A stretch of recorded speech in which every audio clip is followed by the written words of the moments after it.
Queen Elizabeth II, head of state, reigning over the United Kingdom since 1952, since Harry Truman was President of the United States. But this was not supposed to be her fate.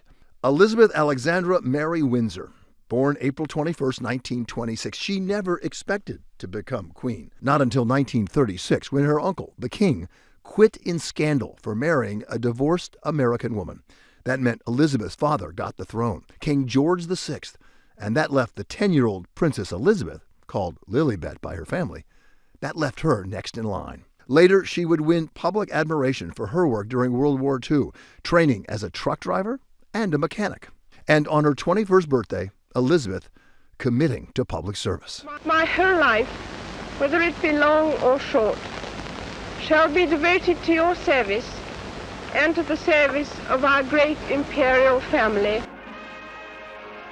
As the war was ending, she helped lift a gloomy country's spirits when she married a dashing naval officer, Philip Mountbatten. And just a few years after the war, the heir to the throne became a mother, Prince Charles, born in 1948, the first of their 4 children, and he would become first in line to the throne.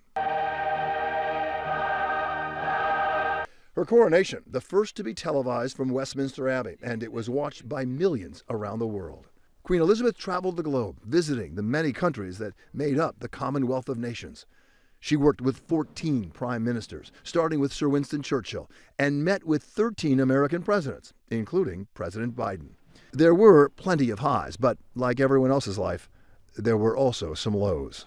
1992 was, as a mother, a particularly troubling year for the Queen. The collapse of the marriages of 3 of her children, and a devastating fire at her home in Windsor Castle. Then in 1997, the death of Princess Diana in a car crash in Paris.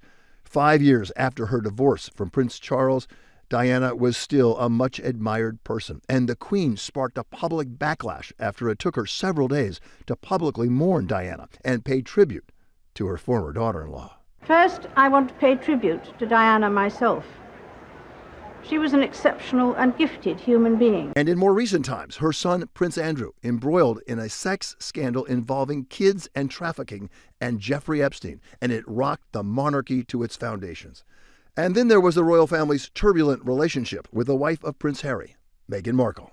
But through it all, the Queen remaining the steady center of her growing family. And always, it appeared, supported by Prince Philip, her husband of 73 years, until his death in April 2021. The narrow road that Queen Elizabeth walked was that she tried to reign in the antiquated role of royalty in a most contemporary and modern world, without totally compromising tradition, or at least trying not to.